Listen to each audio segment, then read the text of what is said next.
주시는 하나님의 말씀은 마가복음 5장 25절부터 34절까지 말씀입니다. 신약성경 61면 마가복음 5장 25절부터 34절까지의 말씀입니다. 이 계시의 말씀을 제가 받들어 읽어드릴 때 살아계신 하나님의 음성을 들으실 수 있기를 바랍니다. 12해를 혈루증으로 알아온 한 여자가 있어 많은 의사에게 많은 괴로움을 받았고 가진 것도 다 허비하였으되 아무 효염이 없고 도리어 더 중하여졌던 차에 예수의 소문을 듣고 무리 가운데 끼어 뒤로 와서 그의 옷에 손을 대니 이는 내가 그의 옷에만 손을 대어도 구원을 받으리라 생각함일러라. 이에 그의 혈루 근원이 곧 마름에 병이 나은 줄을 몸에 깨달으니라. 예수께서 그 능력이 자기에게서 나간 줄을 곧 스스로 아시고 무리 가운데서 돌이켜 말씀하시되 누가 내 옷에 손을 대었느냐 하시니 제자들이 여짜오되 무리가 애워싸 미는 것을 보시며 누가 내게 손을 대었느냐 물으시나이까 하되 예수께서 이 일 행한 여자를 보려고 둘러보시니 여자가 자기에게 이루어진 일을 알고 두려워하여 떨며 와서 그 앞에 엎드려 모든 사실을 여쭈니 예수께서 이르시되 딸아 내 믿음이 너를 구원하였으니 평안히 가라 내 병에서 놓여 건강할지어다. 아멘. 빅터 프랭클이라고 하는 유대인의 의사가 쓴 책 죽음의 수용소에서라고 하는 제목의 책이 있습니다. 그는 2차 대전 당시에 아우슈비츠 수용소에서 수년간 고통을 당했던 경험을 가지고 이 책을 썼습니다. 그 수용소에서 이런 일이 있었습니다. 1944년 성탄절을 전후해서 1945년인 신년 연휴 즈음에까지 불과 2주일 동안에 이 수용소에서 수감되어 있었던 사람들 중에 많은 수감자가 죽게 되었습니다. 무슨 질병 때문에 죽은 것도 아니고 또 그 악명 높은 가스실에서 끌려가서 죽음을 당한 것도 아니었습니다. 이유는 바로 크리스마스 시즌이 지나갔기 때문입니다. 많은 수감자들이 꿈에 부풀어 있었습니다. 이번 크리스마스가 되면 대대적인 석방이 이루어지고 그로 말미암아 집으로 돌아갈 수 있지 않을까 생각을 했습니다. 그들은 집으로 돌아가서 크리스마스 트리를 만들고 트리에 전등을 밝히고 옛날처럼 가족들과 함께 따뜻한 크리스마스를 보낼 수 있지 아니할까 막연한 기대감을 가지고 있었습니다. 그런데 성탄절이 지나도 전혀 석방될 기미가 보이지 않자 전보다 더한 절망감으로 많은 수감자들이 마음의 병을 얻게 되었습니다. 그것이 몸에도 악영향을 미쳐서 그들의 생명까지 앗아가는 결과를 가져왔습니다. 연말 연초 불과 2주일밖에 되지 않는 이 짧은 시간 동안에 수많은 수감자들이 감옥에서 죽음을 맞이해야만 했습니다. 안타까운 것은 그들이 조금만 더 견뎠으면 하는 것입니다. 그로부터 불과 4개월 만에 히틀러가 항복을 하고 수감자들이 다 감옥을 나와 자유를 누릴 수 있게 되었는데 사람들은 그것을 견디지 못하고 세상을 떠나고 말았습니다. 이유는 희망이 사라졌기 때문입니다. 정확히 말하자면 희망이 사라진 것이 아니죠. 전혀 희망이 없었던 것은 아닙니다. 다만 너무나도 빨리 절망했기 때문입니다. 너무나도 빨리 절망해서 희망을 포기했기에 자유의 날들을 맛보지 못하고 세상을 마감해야만 했습니다. 이만큼 절망이라고 하는 것이 우리 사람에게 있어서 아주 무서운 질병입니다. 그런데 이 절망과 함께 우리 현대인들을 괴롭히는 또 하나의 문제가 있다면 그것은 소외라고 할 수 있습니다. 2차 대전 이후에 실존주의 철학가들이나 아니면 작가들에 의해서 현대인을 묘사하는 가장 중요한 단어로 많이 쓰이는 단어가 절망과 함께 이 소외라고 하는 단어입니다. 이 소외라고 하는 것은 사람을 더 큰 고통 가운데로 몰아넣습니다. 그래서 감옥에서도 더 강력한 범죄를 저지른 사람인 경우에는 독방으로 가두게 됩니다. 철저하게 소외를 경험하게 합니다. 그런데 이 소외라고 하는 것은 그런 자리에서만 만들어지는 것이 아니라 군중 속에서도 만들어질 수 있습니다.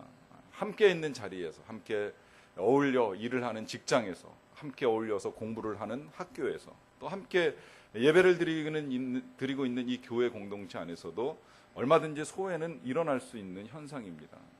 이 소외라고 하는 것이 이제 우리 현대인의 삶의 자리를 잡으면서 나타난 현상 가운데 한 가지가 그 사후정 시리즈의 유행 아닙니까? 이 사후정 시리즈는 그 현대인들이 얼마나 소통이 안 되고 교제가 이제 안 일어나는가 하는 것을 대표적으로 보여주는 사회적 현상의 표출이라고 그렇게 이제 문학가들은 분석을 합니다. 예를 들면 이런 거예요. 어떤 사람이 길을 가다가 이제 아는 사람을 만났습니다. 근데 둘 다 잘 소통이 안 됐는지 먼저 본 사람이 어디 가세요? 교회 가세요? 이러고 이제 질문을 했어요. 그랬더니 아닙니다. 난 지금 교회 가는 중입니다. 그랬어요. 그랬더니 그러세요? 난 또 교회 가는 줄 알았어요. 이러면서 전혀 다른 이야기를 이제 주고받고 있는 겁니다. 그만큼 현대인들이 이 소통의 어려움을 겪으면서 많은 사람들과 어울려 살지만 오히려 더 외로움은 깊어가고 있다라고 하는 것입니다. 그래서 현대인들의 상태를 군중 속의 고독 혹은 절망과 소외 이런 표현으로 사용을 하기도 합니다. 이러한 소통을 위해서 우리가 스마트폰이라고 하는 대단한 매체를 발견하고 또 개발하였음에도 불구하고 현대인들의 소외는 더욱 깊어지기에 이런 표현들을 사용한다라고도 생각을 하게 됩니다. 그런데 이렇게 보면 이 절망과 소외의 문제는 현대인들만의 문제는 아닐 수 있습니다. 예수님 당시에도 이 문제는 똑같습니다. 오늘 우리는 그러한 일들을 경험하고 있는 한 여인을 만나게 됩니다. 이 여인은 12년 동안 병을 앓고 있었던 여인입니다. 질병이 몸에 찾아왔을 때 이 질병을 우리가 빨리 이길 수 있다고 생각하면 그렇게 힘든 것이 아닙니다. 뭐 지금이야 사스나 신종플루 같이 사람을 좀 두렵게 하는 감기가 발견되긴 했지만 그 전까지만 해도 감기쯤은 대단한 질병이라고 생각하지 않았습니다. 그냥 뭐 정말 흔히 하는 이야기대로 약 안 먹으면 한 7일, 약 먹으면 한 일주일이면 낫는 그런 병이라고 생각을 할 만큼 대수롭지 않게 여겼지요. 아주 좀 심한 경우에 이게 발전해서 폐렴이 되기도 하고 천식이 되는 경우도 종종 있기는 합니다만은 그런 그 경우는 아주 특별한 경우이고 대부분은 일반적으로 이길 만한 질병이라고 생각을 합니다. 그래서 인간이 그러한 질병 때문에 괴롭다 이런 표현을 사용하지는 않습니다. 그러나 질병에 따라서는 아주 오랜 시간 동안 사람을 괴롭히는 질병이 있습니다. 이런 질병을 만나게 되면 몸만 괴로운 게 아니에요. 많은 물질을 낭비해야 됩니다. 그럼에도 불구하고 고쳐지지 않는 질병으로 인해서 이제 마음고생이 더해집니다. 그래서 12년 동안 병을 앓아온 이 여인은 이미 이제 몸도 마음도 물질도 다 병이 들어서 이미 깊은 절망 속에 있었다고 할 수 있습니다. 이것뿐만 아니라 그녀를 더욱 힘들게 하는 것은 이 병이 가져다 주고 있는 소외의 문제입니다. 이 병은 구약에서는 유출병으로 알려진 병인데요. 부정한 질병입니다. 부정하다라고 선포를 받는 질병입니다. 그래서 일단 성 밖으로 쫓겨나야 됩니다. 남자 입장에서는 이런 병에 걸린 여자가 아내라면 합법적으로 이혼을 할 수 있는 그런 질병입니다. 그래서 이혼을 당하는 일도 있고요. 그 병이 가지고 있는 전염성 내지는 그 불결함으로 인하여 유대인들이 모이는 회당 안에 들어와서 함께 예배를 드리는 것이 절대 허락되지 않는 그런 질병이었습니다. 그러하기 때문에 아주 철저하게 소외된 삶을 살아야 하는 병입니다. 이러한 병을 12년 동안을 앓고 있었습니다. 이 10이라고 하는 숫자는 유대인들에게 있어서 만수입니다. 완전한 숫자입니다. 그러니까 아주 긴 시간 동안 고통을 당했다는 거예요. 철저하게 고통을 당했다는 거예요. 그러하기 때문에 나으리라고 하는 희망도 없었고 또 누구를 만나서 쉽게 대화를 나눌 수 없는 소외의 고통이 가중되는 그런 질병이었습니다. 또 지저분한 병이었었기 때문에 남들에게 드러내는 건 더더욱 어렵습니다. 여러분 그렇잖아요. 병이라고 하는 것도요. 드러내는 병이 있고 드러내지 못하는 병이 있습니다. 드러내는 것은 남들에게 이야기를 하고 기도를 부탁을 합니다. 그리고 위로를 받게 되면 이것이 환자에게 아주 큰 힘이 됩니다. 누군가로부터 걱정하지 마. 하나님이 고쳐주실 거야. 같이 기도해보자. 내가 기도할게. 뭐 심지어 정말 믿음 깊은 친구가 내가 같이 금식하며 기도해 줄게. 말만 들어도 힘이 되잖아요. 나 혼자 이 고통을 겪는 것이 아니라 누군가 나를 위해서 기도해 주고 금식해 주는 사람이 있다라는 이야기를 들으면 더 힘을 얻고 회복이 빨라질 수 있습니다. 그런데 이 여인 같은 경우에는 알려지면 알려질수록 고통이 커지는 병이에요. 부정한 질병이라고 하여서 알리기는커녕 알려질까 봐 오히려 쉬쉬하고 숨겨야 되는 질병입니다. 그러다 보니까 의사를 찾아다니는 일도 남몰래 해야만 했습니다. 한 의사를 찾아가 봤는데 잘 안 낫는 것 같아요. 그러면 그 다음에 어떻게 해요? 다른 의사를 찾아가지요. 찾아가서 또 병에 대한 이야기 다 해주고 처방을 받고 나을까 기대를 했습니다. 달라진 게 없습니다. 어떻게 하다가 이제 기동량으로 소문을 들은 거예요. 어느 동네에 가면 거긴 정말 명의가 있다더라. 그 사람은 정말 잘 고친다더라. 소문을 듣고 또 찾아갔어요. 찾아갔는데 이 사람 잘 고치는 줄은 모르겠는데 이렇게 이야기를 하는 거예요. 내가 당신을 고쳐주기는 고쳐줄 텐데 돈이 좀 많이 들어갑니다. 선불로 내셔야 됩니다. 그래도 고치겠습니까? 명의라고 소문 들었으니 믿음 갖고 돈 싸가지고 와서 고침받겠다고 믿고 맡겼어요. 아마 모르긴 몰라도 남편에게 어쩌면 이혼을 당하면서 받았던 위자료 다 싸가지고 와서 다 내주고 그 병 고치겠다고 생각을 했는지도 모릅니다. 그런데 막상 그 모든 물질 다 썼음에도 불구하고 하나도 달라진 게 없어요. 아니, 오히려 더 몸이 악해졌어요. 병이 중화해졌다고 성경이 표현을 하고 있는데 얼마나 고통이 가중되었겠습니까? 그러니 돈은 돈대로 들고 병은 병대로 더 커진 것입니다. 이 여인의 상황을 오늘 성경 26절이 이렇게 묘사를 합니다. 많은 의사에게 많은 괴로움을 받았고 가진 것도 다 허비하였으되 아무 효험이 없고 도리어 더 중하여졌다. 여러분, 이 표현 아이러니하지 않습니까? 많은 의사에게 많은 괴로움을 받았다. 여러분, 우리가 의사를 찾는 이유가 뭐예요? 괴로움 때문에 찾습니다. 괴로움을 덜기 위해서 의사를 찾아갑니다. 내 괴로움을 덜어달라고. 근데 지금 성경은 이렇게 표현을 해요. 많은 의사에게 많은 괴로움을 받았다. 참 어떻게 보면 이런 표현을 보면 의사들이 불쾌할 수도 있다는 생각을 합니다. 도대체 어떤 사람이 의사의 얼굴에 이렇게 먹칠을 할 수 있겠습니까? 아마 제 생각에는 환자에게 괴로움을 더해주려고 하는 의사는 없다고 생각을 합니다. 아주 간혹 뉴스에서나 보는 식으로 큰 돈을 벌고 싶은 욕심 때문에 환자에게 과다한 진료비를 청구해서 불이익을 취하는 경우들이 있을 수는 있는지 모르겠지만 전 지금도 그렇게 믿습니다. 아직도 대부분의 많은 의사들은 환자를 고쳐주는 것으로 나름 직업의 보람을 삼고 살아가리라고 생각을 합니다. 그러나 그것이 생각대로 잘 안 되다 보니까 환자인 이 여인이 괴로움이 커진다 하는 생각을 하는 것이지요. 자, 그러던 중에 이제 이 여인이 예수님에 대한 소문을 들었습니다. 벌써 우리가 3주에 걸쳐서 본 대로 그 예수님이 나병 환자도 고치시고 또 중풍병자도 고치시고 손 마른 사람도 고치셨습니다. 이 소문이 이 여인의 귀에도 들려온 거예요. 그래서 예수님을 한번 만나봤으면 좋겠는데 그 소문 가운데 그 예수님은 항상 12명의 제자들을 함께 데리고 다니시더라 하는 이야기도 들려옵니다. 그러하니 그 남자들 13명 몰려있는 자리에 이 여인이 이 더러운 질병 가지고 나가서 고쳐달라고 말하기가 쉽지 않은 상태입니다. 그러다가 어느 날 때마침 이 예수님께서 회당장의 집으로 가신다는 소문과 함께 많은 사람들이 함께 몰려가고 있어서 이 여인이 이렇게 생각을 한 거예요. 그 틈에 쫓아가서 사람들 틈에서 남몰래 예수님 옷자락만이라도 한번 좀 잡으면 내 병이 낫지 않을까 이렇게 생각을 했습니다. 그래서 예수님을 에워싸고 걸어가는 이 사람들의 무리 틈을 비집고 들어가서 예수님의 옷을 만졌습니다. 그런데 그 순간에 본인이 느낀 거예요. 여러분, 그런 느낌 우리가 가질 수 있다고 생각을 합니다. 몸에서 질병이 싹 빠져나가는 느낌이에요. 몸이 회복되는 것 같은 그런 느낌이 이 여인에게 찾아 들어왔습니다. 정말 신비했죠. 이제 살았구나 이렇게 생각을 했는데 그때 그 순간에 예수님께서 이렇게 말씀을 하셨습니다. 누가 내 옷에 손을 대었느냐.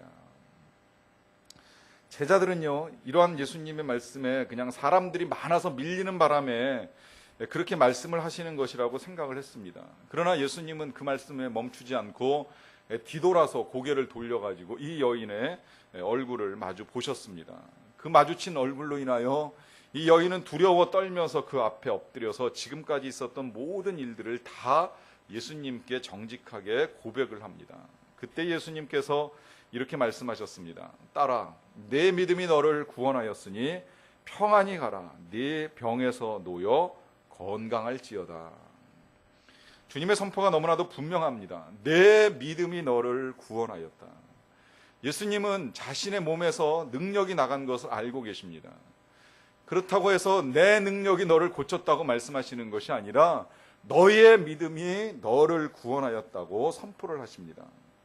도대체 여기서 예수님께서 말씀하고 계시는 이 여인의 믿음이라고 하는 것이 무엇이겠습니까? 저는 그 믿음이 첫 번째로는 포기하지 않는 믿음이라고 생각을 합니다. 12년 동안 한 가지 질병을 계속해서 알아온 사람이라면 과연 치유에 대한 소망을 가질 수 있을까요? 여러분, 병이라고 하는 것이 처음에야 그 병을 고치기 위해서 우리가 이 병원 저 병원 찾아다니면서 애를 쓰지만 다녀오면 다닐수록 아무 효험도 없고 회복의 기미가 없다면 계속해서 그 병이 고침을 받으리라고 하는 기대를 갖는 건 쉬운 일이 아닙니다. 어느 목사님께서요, 오랫동안 두통으로 고생을 하시다가 병원을 찾아가셨대요. 그랬더니 의사가 말하기를 이런 말씀을 하시더랍니다. 오랫동안 두통을 알아오시고 나서도 살아계신 것을 보니까 쉽게 나을 병은 아닌 것 같습니다. 차라리 지금부터 그놈을 받아들이시고 그놈과 한번 친구가 되어 보십시오. 의사가 하는 말을 듣고 나니 목사님께서 그렇다, 그것도 일리가 있다는 생각이 들어서 그 다음부터는 두통을 빨리 없애려는 이 조급함에서 벗어나서 두통과 친해지려고 애를 썼대요. 근데 애를 썼다는 게 뭐냐면 이제 치료에 대한 스트레스를 털어버리고 그냥 잊고 열심히 살다 보니까 어느 순간에 두통이 사라지더라 하는 것입니다. 여러분, 이거 맞는 말 아닙니까? 한 가지 문제를 가지고 오랫동안 고생을 하다 보면 사람들은요, 그러려니 하고 살아갑니다. 저도 벌써 수년째 이제 혈압약을 먹고 있는데 혈압약을 드시는 분들의 특징이 그겁니다. 계속 먹고 있는데 이게 나으리라는 생각을 하지는 않습니다. 그냥 이 상태로 유지만 되면 되지 뭐 하면서 한번 먹기 시작한 이 혈압약 뭐 죽을 때까지 먹는다 생각하고 먹지, 어느 순간에 이 혈압약 내가 간절한 마음으로 매달려서 고침받고 건강하게 되리라 이런 생각을 안 하고 그냥 그러려니 하고 살아가게 되더라 하는 것입니다. 이런 식이라는 거예요. 그런데 이 여인은 그 점이 다른 것입니다.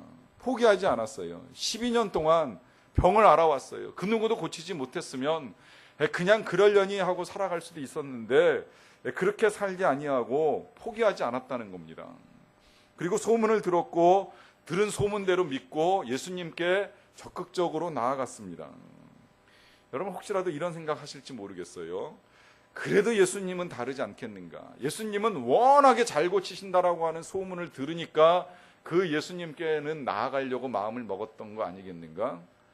저는 그것도 대단한 믿음이라고 생각을 합니다. 여러분, 그렇게 소문으로 따지자면야 우리 주변에도 병 잘 고치기로 소문난 의사도 많고, 지금 뭐 장로님 여기 가까운데 선한목자교회에서 지금도 월요일마다 치유 집회하고 있는데 소문 들었으면 가야지요. 고혈압이라고 할지라도 찾아가서 고침받게 하겠다고 믿음 가지고 나아가 머리 숙일 수도 있어야지요. 그런데 다 가는 것은 아닙니다. 물론 믿음을 가진 사람들 수천 명이 월요일마다 모인다는 소식은 듣습니다마는 다 가는 건 절대 아니라는 거예요. 그러려니 하고 소문은 소문대로 듣고 살아가는 사람들이 있을 수 있다는 거예요. 그러하기 때문에 포기하지 않고 이 믿음을 가지고 간다라고 하는 것, 이 믿음을 예수님은 귀하게 여기셨습니다. 그렇게 보면 확실히 예수님은 개인의 자유의지를 아주 중요하게 생각을 하십니다. 여러분, 이런 현상 한 가지를 눈여겨보십시오. 여기 지금 이 예수님 앞에 나와 있는 사람이 이 여인 한 사람이 아닙니다.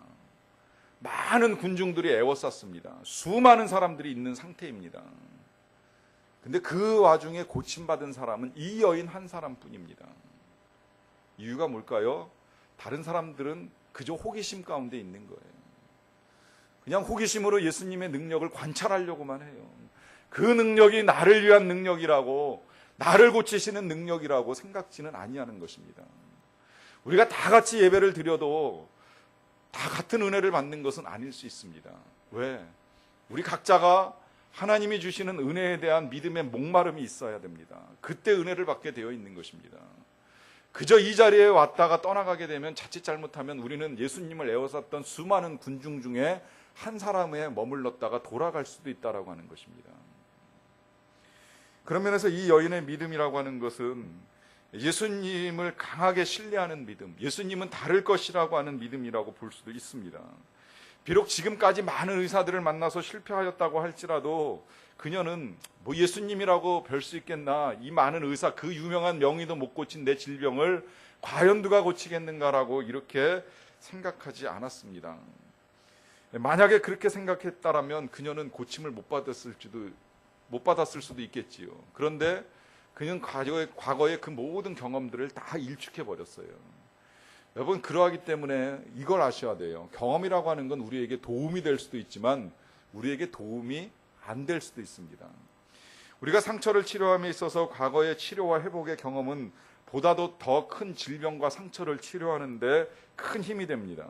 그러나 이러한 경험, 치료받지 못한 반복적인 부정적인 경험들은 사람을 아주 비관적으로 만들어서 앞으로의 일들에 대한 기대를 무너뜨립니다.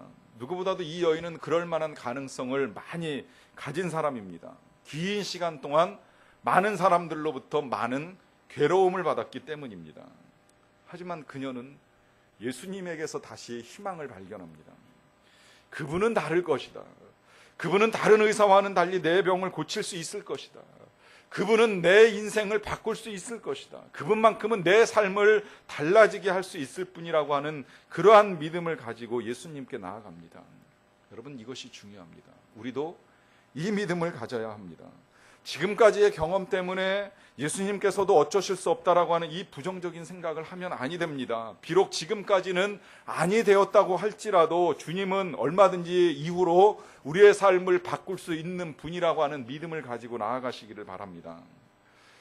그녀의 믿음은 또한 옷만 잡아도 되리라고 하는 믿음을 가지고 있었습니다. 그녀의 믿음은 예수님의 옷자락을 잡는 것으로 표현이 됐지요. 그래서 이 여인은 예수님 앞에 정면으로 나와서 고쳐달라고 고백하지 않았습니다. 그냥 사람들 틈을 조심스럽게 비집고 들어가서 그분의 옷을 잡은 것입니다. 그녀는 이렇게 생각을 했습니다. 내가 그의 옷에만 손을 대어도 구원을 받으리라. 저는 이 본문을 과거에 오해를 했던 적이 있습니다. 어떻게 오해를 했냐면 이 여인이 사람들 앞에 나서는 것이 창피하기 때문에 이런 행동을 한 것이다라고 생각을 했던 것입니다. 사실 그렇잖아요. 사람들이 많이 몰려가는데 그 앞에 당당하게 나가가지고 예수님, 제가 혈루증을 앓고 있습니다. 12년 동안 이 병을 앓고 있습니다. 사람들이 다 알아버리는 거예요. 부정한 질병을 앓고 있다는 것을. 그렇게 말씀을 드렸는데 예수님이 난 넌 못 고친다고, 아니면 정말 고치려고 애를 써셨는데 고침을 받지 못하고 그냥 지나가셨다고. 예수님이 바쁘신 상황인데, 이 상황 지금 되게 바쁜 상황이거든요. 그냥 고쳐지도 않고 지나가신다라고 하면 병은 고침받지 못하고 병만 드러납니다. 사람들이 이 여인의 부정함을 다 알게 됩니다. 얼마나 망신이겠어요. 창피하잖아요. 우리가 이 병을 쉽게 고백하고 기도하는 일을 공개적으로 하지 못하는 이유 가운데 한 가지가 그런 일이 있을 수 있다는 거예요. 말은 했는데 달라진 것이 하나도 없으면 오히려 이 병 때문에 다른 사람들이 나를 어떻게 볼까라고 하는 이런 생각 때문에 우리가 자신 있게 사람들에게 말하지 못하는 질병들이 있을 수 있다는 것이지요. 그러하기 때문에 이 여인이 남몰래 가서 그냥 조용히 몰래 예수님의 옷자락을 붙잡은 것이 아니겠느냐, 이런 오해를 했었습니다. 그런데 성경을 읽다 보니까 성경이 다시 이 여인의 믿음을 분명하게 밝혀줍니다. 그것은 이 여인이 예수님의 옷에만 손을 대어도 나으리라고 하는 분명한 믿음을 가지고 있었습니다. 이 믿음을 예수님이 귀하게 보신 거예요. 그래서 그 옷에 손을 대자마자 벌써 예수님의 몸에서 능력이 나가고, 그리고 이 여인은 고침을 받았습니다. 그러면 사실은 여기서 이제 얘기를 끝내고 예수님은 가야 되는 그 길을 바삐 가시면 되는 것인데, 예수님이 멈춰 서세요. 그리고 질문을 해요. 누가 내 옷에 손을 대었느냐. 사람들 때문에 그렇다고 제자들이 예수님에게 해명을 했음에도 불구하고 또다시 이 예수님이 고개를 돌려서 이 여인을 찾습니다. 찾으니까 이 여인이 당황스러워졌어요. 두려웠어요. 숨길 수가 없는 상황이 돼버린 거예요. 12년 동안 쉬쉬하면서 숨겨가지고 왔는데, 그래서 오늘도 예수님 옷자락 만지면서 몰래 병을 고칠까 해서 손을 댔는데, 예수님이 정면으로 쳐다보시면서 누가 내 몸에 손을 대었냐고 질문하시니까 더 이상 숨길 수가 없어서 다 솔직하게 말씀을 드립니다. 왜 예수님 굳이 이렇게까지 하시나 하는 생각도 할 수 있습니다. 왜냐하면 지금 예수님이요, 다른 길을 가시는 것이 아니라 사람을 고쳐주러 갑니다. 회당장 야이로의 딸이 병들어 죽게 되었다고 하는 소식을 듣고 그 회당장의 집으로 가던 길이었어요. 지체하면 안 되는 순간입니다. 실제로 이 사건 때문에 예수님이 늦게 도착하셔가지고 그 딸이 세상을 떠나게 됩니다. 죽는 일이 발생을 했어요. 어떻게 보면 정말 예수님이 시간을 일부러 끄는 거 아닌가 하는 생각이 들 정도로 안 멈춰도 되는 이 상황 속에서 멈춰서서 예수님에게 질문을 합니다. 그러나 예수님은 그렇게 질문하시는 의도를 가지고 있었습니다. 그것은 이 여인이 이제 그동안에 있었던 이 모든 일들을 다 예수님에게 정직하게 고백하기를 원하셨던 거예요. 제가 12년 전부터 이런 질병을 알아왔습니다. 이 질병 때문에 많은 의사들을 찾아서 다녔습니다. 물질도 다 써버렸습니다. 가진 것이 하나도 없게 되었습니다. 가난하게 되었고, 그런데 내 고통은 더 심해졌습니다. 고통이 더 심해지다 보니까 나를 고쳐주겠다고 내 돈을 가져간 그 의사들이 한없이 미워서 견딜 수가 없습니다. 이 모든 마음의 고통까지 다 털어놓을 수 있도록 예수님은 질문을 하신 것입니다. 여러분, 지금 우리가 우리의 상처, 특별히 우리의 내면의 고통을 치료하는 데 있어서 필요한 것은 바로 이 정직함입니다. 예수님 앞에서 정직해야 합니다. 예수님 앞에서의 이 정직함이라고 하는 것이 치료의 열쇠입니다. 특별히 이 마음의 질병을 치료함에 있어서 정직함이라고 하는 것은 아주 중요합니다. 마음의 상처를 치료하는 데 있어서 우리는 누구 때문에, 무슨 일로, 왜 상처를 받았는지 정직하게 고백하는 것이 필요합니다. 이것이 치료의 시작점입니다. 이 사건을 다시 보세요. 여러분, 그녀가 정직하지 않으면 이 사건은 성경에 자세하게 기록될 수가 없는 사건입니다. 왜냐하면 그냥 예수님이 회당장 야이로를 고치기 위해서 길을 가신 것이고, 가시는 중에 이 여인을 만난 것을, 이 여인이 고침받은 것을 아무도 알 수가 없습니다. 예수님이 멈추어 서셨고, 또 예수님이 이 여인과 대화하는 과정 중에 이 여인이 12년 동안 병을 앓고 있다라고 하는 사실이 드러났기 때문에 우리에게 기록이 되었지, 아니 그랬으면 그녀가 얼마나 오래 아팠는지, 아파서 의사와 무슨 일이 있었는지 아무도 모를 수 있는 그런 상황입니다. 그런데 이 여인은 예수님을 만나 이 모든 상황들을 다 이야기함으로 말미암아 그의 모든 일들을 우리에게 드러나게 해주셨습니다. 이것이 드러나는 것은 우리도 때로는 이런 일들이 하나님 앞에서 필요하다는 거예요. 내 내면의 상태를 있는 그대로 하나님께 드러내야 된다는 거예요. 그것을 내가 다 알 수 없으면 여러분들이 주님 앞에 나아갈 때 제일 먼저 하셔야 되는 일은 보여달라고 하세요. 하나님, 내 마음을 보여주세요. 하나님, 지금 내 마음이 어떻게 병들어 있는지를 알 수 있게 도와주세요라고 고백을 하십시오. 그리고 하나님이 그러면 이제 보여주시는 것들이 있습니다. 그걸 보게 되면 그 다음에는 그 일을 놓고서 내 마음의 아픔을 있는 그대로 하나님 앞에 고백하는 것이 필요합니다. 이것 때문에 나 지금 힘이 듭니다. 혹은 이 사람 때문에 나 지금 너무너무 아프고 힘이 듭니다. 고통스럽습니다. 정직하게 다 고백을 하셔야 돼요. 우리가 정직하지 아니하면 주님이 치료할 수 없습니다. 힘들더라도 솔직하게 말씀을 드려야만 합니다. 만약에 우리가 하나님 앞에서 자꾸 숨기려고 하면 하나님도 그냥 내버려 두십니다. 그래서 주님을 내 마음속으로 초청해서 이제는 그 아픔들을 다 치료하시고 만져주시고 깨끗하게 정리해 주시기를 요청하면, 그때 주님이 우리 안에 들어오셔서 그 모든 것들을 다 만지시고 치료해 주십니다. 이 예수님의 옷자락을 만지는 순간 이 여인의 몸에서는 질병이 다 떠나갔습니다. 그런데 예수님은 여인을 불러 세워서 굳이 대화를 나누시고 난 다음에 대화 끝에 이렇게 선포하시잖아요. 평안히 가라. 내 병에서 놓여 건강할지어다. 이미 다 고침을 받았는데 굳이 왜 예수님이 이렇게 말씀하실까요? 역시 예수님은 그 여인의 육신의 질병뿐만이 아니라 마음의 고통을 함께 헤아리고 계셨던 거예요. 12년 동안 이 병 때문에 몸도 많이 고생을 했지만 그 마음 얼마나 상했을까. 그 마음이 의사들에게 괴로움을 당하고 남편에게 괴로움을 당하고 그 누군가로부터 이야기를 나눌 수 없는 그 소외의 깊은 고독 속에서 얼마나 외롭고 힘들어했을까를 예수님이 다 알고 계셨기에 다 드러내게 하시고 그 고통의 세월들을 어루만지면서 치료하십니다. 그리고 선포하시는 거예요.